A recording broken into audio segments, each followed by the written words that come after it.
Good morning. My name's Martin Udwin, and I'm from Cardiff University, from the HR staff development area. And what I'm going to talk to you about this morning is just kind of an introduction to the whole thing about leadership, leadership management. What is it? And just give some clues. Right. Well, leadership, as the slide says. And this one goes back to 1997, so it's probably slightly inaccurate. There are probably more definitions. So Micklethwaite and Wooldridge, who are good to read, by the way, because they give the whole history of the leadership thing and the management thing, where it came from, and great leaders of the past, etc. But they make a very good point, and that is there are a huge number of definitions. So what I'm going to try and do is work in a way that can perhaps just make it a little bit more real and a little bit more practical. Okay, so I think the first thing is to say what leadership is and what leadership isn't. Okay, so what it isn't is it sure ain't either an art or a science. Leadership, I tend to think of leadership as a good, honest craft. Craft, like cookery. And just like cookery, it's a craft which can produce fabulous results. And just like cookery, it's a craft that can produce a dog's breakfast and indigestion. So to make leadership and management work for yourself, you have to develop some basic recipes, basic understanding, if you like, of the sort of underlying physics and chemistry of things, but not in too much detail, in order to make it work. And I'll refer to this kind of metaphor of cooking from time to time, because it's a good one, because we all like to eat, or I do anyway. Right, so I guess the first thing to really look at is what's the difference between management and leadership? And I've got a slide here which is based on some of the things that Warren Bennis has done, and that's useful. But basically, management is doing stuff. Management is getting things done, putting systems in place. It's basically following the recipe book and making sure that you've got all the right ingredients and that you're using them correctly. So it's very much about doing those appraisals. It's about making sure that the systems, the rotas, and that people are getting paid, and all the data stuff, that's compliance stuff and all that. So management is good meat and potato stuff. The official definition of management is that it's about getting results with or through other people. So if you're doing it on your own, you ain't managing it. And probably if you should be managing it, in other words, if there are expectations that you have this supervisory coordination type role, then that's going to be a problem. So, good managers are good at getting people involved and developed and doing the right things and getting stuff done. Good management is also very much focused on the here and now, on taking care of the present and making sure that the boxes are ticked and that everything's running smoothly.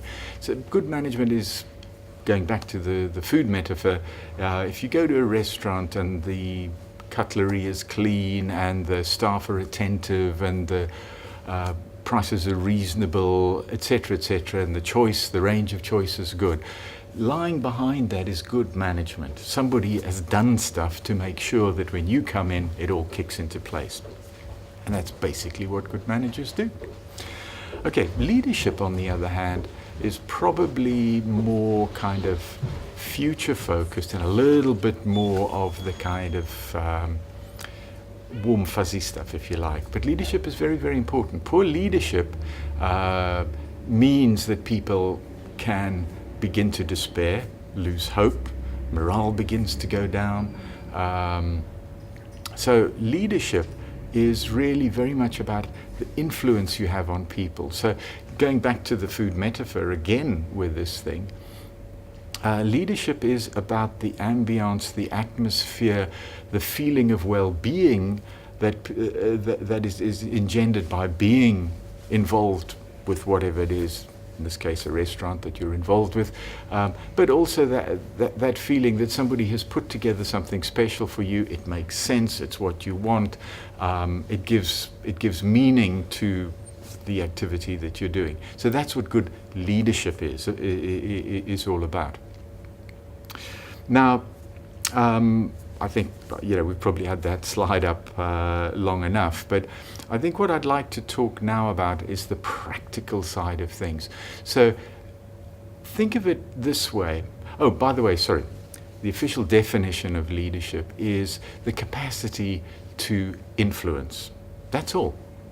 If you've got that capacity to influence, you can be a good leader. You influence other people. Now, it doesn't define good leaders or bad leaders. So I might be a terrible megalomaniac with evil plans for the world, the nation, or whatever. But if I can sway people and persuade them to join me in those plans, then I definitely have leadership capability. I'm just using it for the dark side, which is not good. So my clue is, if your leader grows a weird moustache, shoot him, because he's probably going to turn out to be one of those. Anyway, leaving my elliptical views behind, what are good practical things for leaders and managers to consider? And I like to think of it as just really two very good habits. The one is very much inward focused, and that's the habit of reflection, the habit of thinking, what impact am I having on other people? If I do this, what will happen? How will it be perceived? And it's simply good in that it causes you not to shoot quite so much from the hip. Very often, if people feel they have the management hat on, they feel, I've got to solve problems, and we love solving problems. So the problem is, if people fire from the hip and just think, okay, right, let's fix it up. Without reflection, you can obviously and often get a worse outcome than if you just reflect and say, that's interesting, let me think about that, I'll get back. I'm not suggesting that one delays decisions unnecessarily, but reflection is a very, very good habit. So one reflects on impact and reflects on what's happening with other people as a result of my behavior, the actions that I take. Similarly, there is the outgoing habit, which is a very good habit to encourage in leadership and management. And from now on, I'm just going to talk about leadership, because as I showed in the earlier slide, it's a kind of a spectrum, with the management stuff here, the here and now, and the leadership stuff creating the future.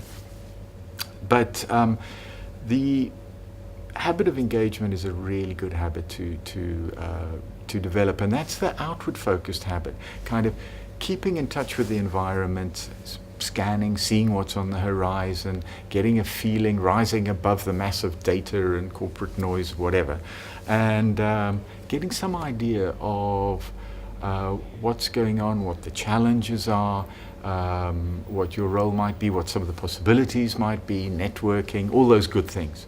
So those are the two things that good leaders, good managers do. They reflect, they think before they shoot, and they also engage with people, with situations, with challenges. Now, I'm using this to lead you into a little bit more of the practical, which is to say, okay, so what do good leaders and managers do? Specifically, do actions observable, because these are attributes. Leadership, management is an attribute. If we say somebody is a good leader, if we say somebody is a good manager, what we mean is that we've seen them doing stuff and we think they're good or great or a danger to shipping.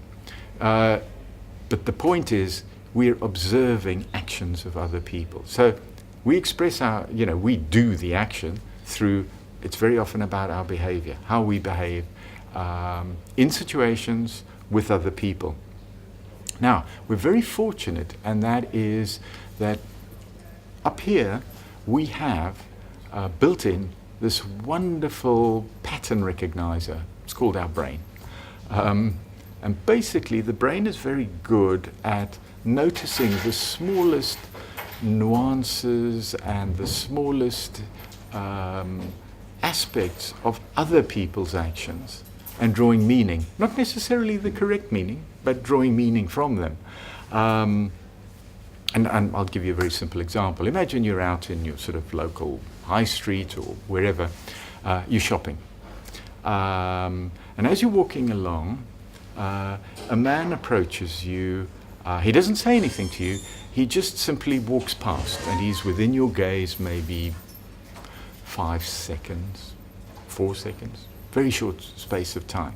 But something in his gait, the way he walks, something in some subliminal message that comes to you about what he's wearing, the way he wears it, the cast of his features, of his face, and so forth.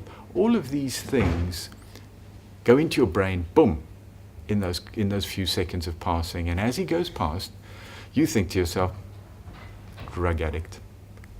Come on, I'm sure you've done that. We all do that.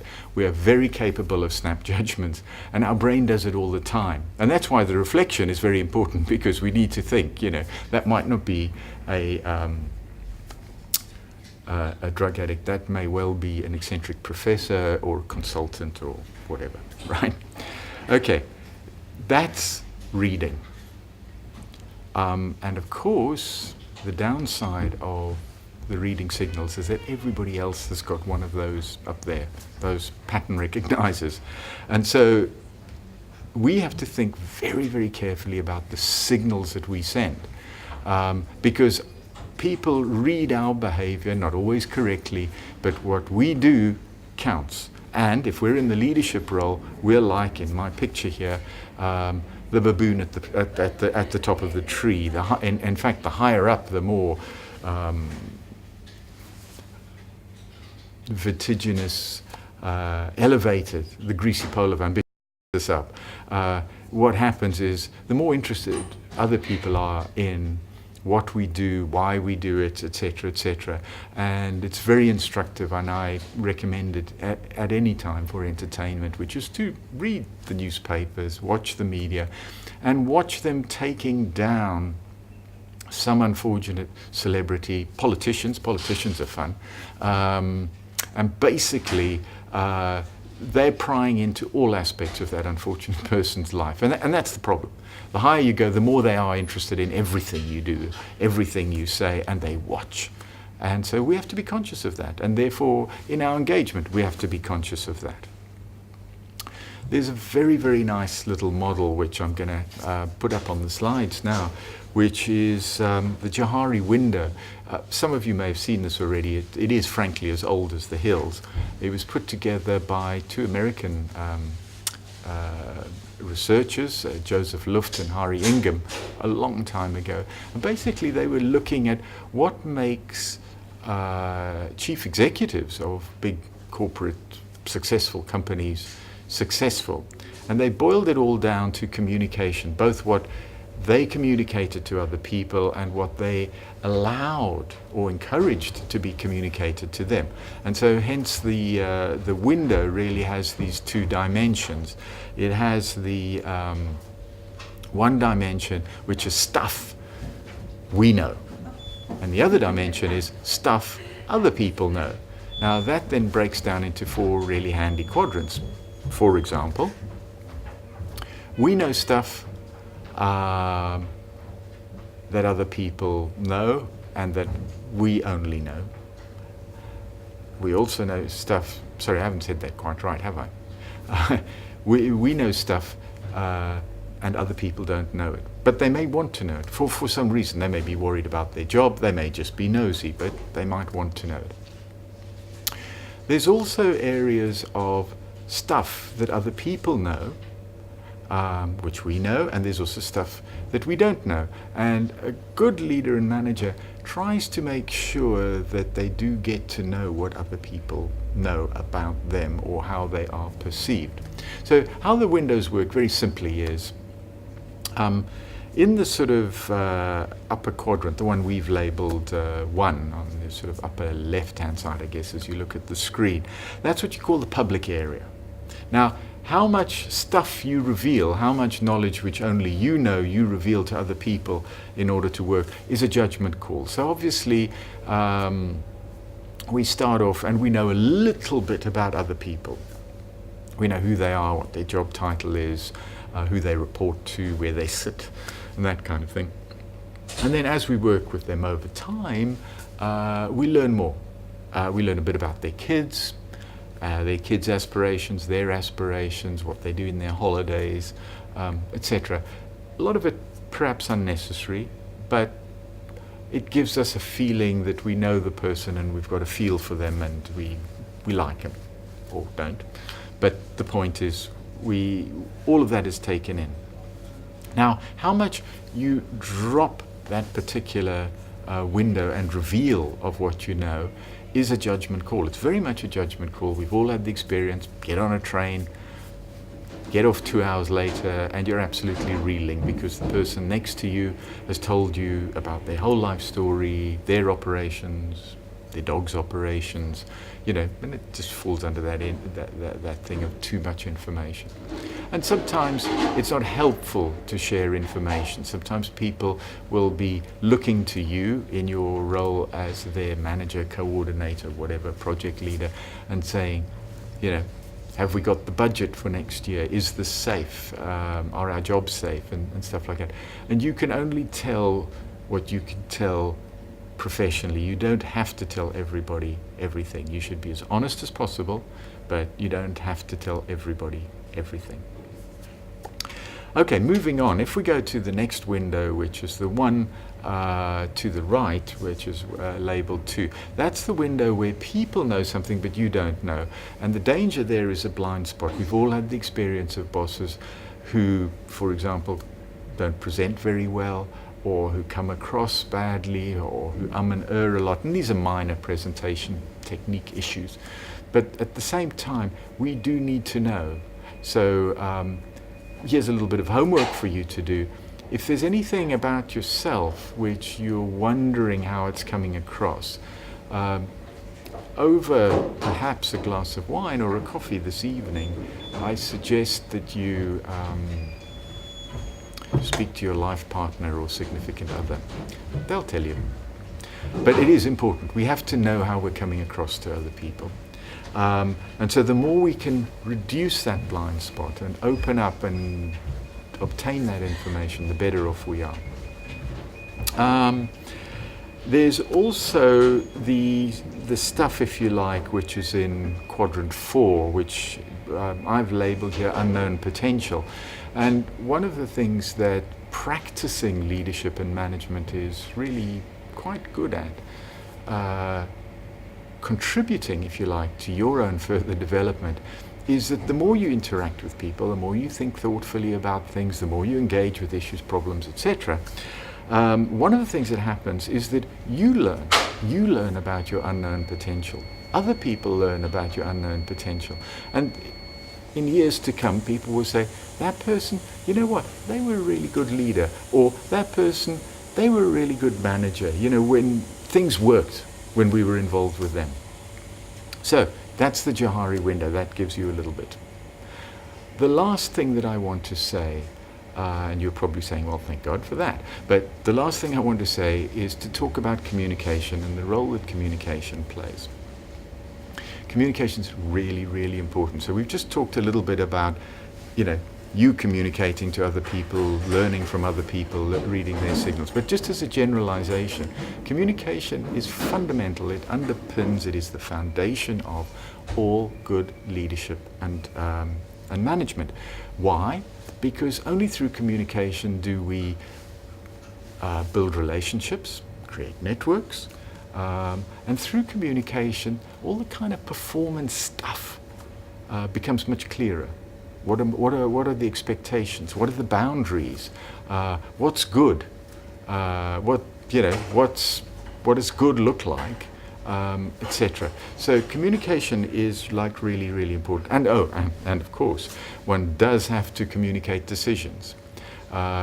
Too often people in management and leadership are so busy that they forget to communicate decisions, and they forget to make those decisions meaningful to other people and explain to other people what's happening, why, their context, what's behind it. So communication, decision making, great. So last thing to leave you is really just one little tip, which is something which is called listen first. So what listen first is about is it's a very, very good rule.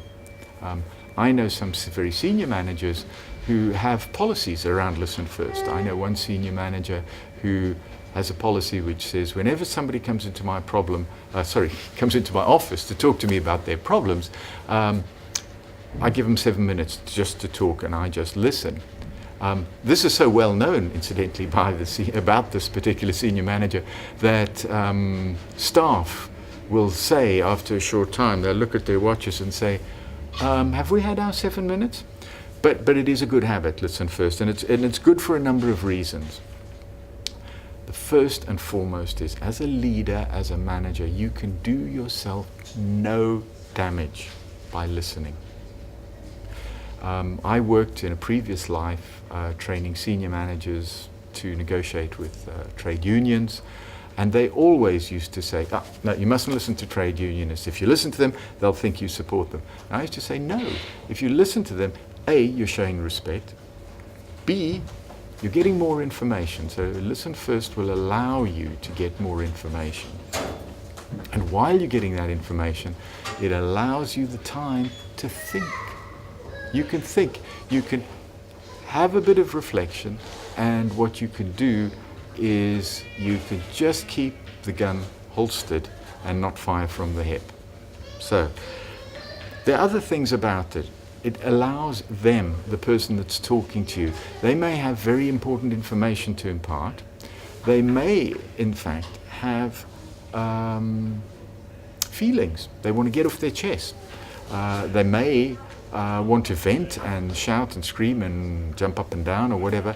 Listen. All it does, show respect. And you demonstrate your listening. You keep eye contact, you nod at appropriate moments, you ask intelligent questions to show that you're not just doing it like a child in school. Yes, teacher, I'm paying attention, but drawing under the desk. What you're doing is you're demonstrating that what the person is saying is important. And one of the ways of showing that importance is we summarize what people say. Say, oh yeah, I can see what you're saying. Yeah, so those three things, let me go through them. Yeah, I think I've got that. That's an important part of listening.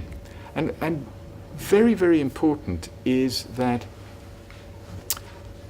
people who don't listen don't get listened to. And so if I listen to other people, there's an inherent sort of truth to human communication and interaction. So if I've listened to you a lot, an expectation arises in your mind that at some point you're going to want to talk. And how do you know when that comes? Quite simple. When people who have been venting or shouting or just delivering information turn to you and say, well, what's your idea? What do you think? Or what am I to do now? That is your turn, because they're now handing over the baton and it's now your turn to talk. And then you can do things. You can summarize. You can say, yeah, okay, so I think the 3 points we have to worry, 4 points we have to worry about are these, and take it forward. Okay, I hope that's been helpful, and good luck with it. It's fun, not easy, but it's fun, and you get better. It's like driving a motor car. The more you do it, the better you get at it. So go out, do it. Thank you.